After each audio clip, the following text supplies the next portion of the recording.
Yes, we have a bookkeeping class, pero ang tawag namin sa kanya is Financial Virtual Assistant.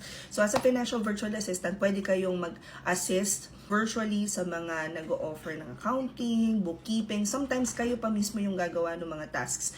And we have a class this coming weekend, 1 till 9 p.m. siya. Tapos after nun, may 2 weeks kayo na internship. Sa 2 weeks internship, ang ginagawa ni Mommy Lance ngayon is mini-meet niya every other day or minsan once a week para ituro naman kung ano yung current task on hand.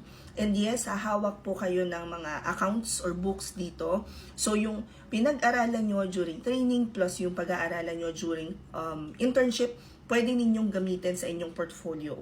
Although, just a heads up, madalas kapag ka financial VA, hindi na hinihinga ng portfolio. Instead, ang ginagawa nila is, ang hinihingi is resume.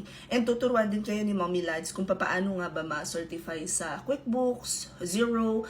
As a matter of fact, yung mga platforms na yan, ay iba lang yung interface. Pero yung pinakang technical aspect and how you're going to handle the books, yun, iisa halos yun. So pag natutunan mo yung isang strat or yung isang technique or yung isang process, halos applicable na siya sa ibang platforms. If you guys want to join the class this week, kayo sa profile ko, i-click itong link sa bio ko, pagkatapos it will open this page. Dito sa page na to, hahanapin nyo lang open classes. Tapos itong class natin ng Financial VA is only 999 pesos. Kasama na doon yung 2 weeks internship. Kasama na rin doon yung pagturo namin sa inyo kung paano mag-apply. Hahanapin nyo lang 999, nasa yun? Ayun, 999 Financial Bookkeeping Level 3 with internship.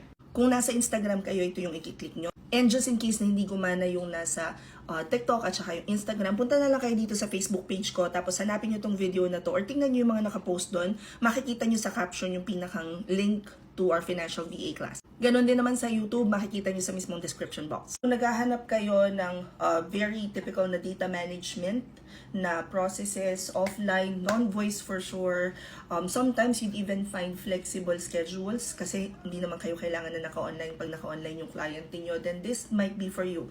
Just a heads up, kailangan yung attention to details ninyo and ability to follow instructions tsaka comprehension, kailangan pumapalo.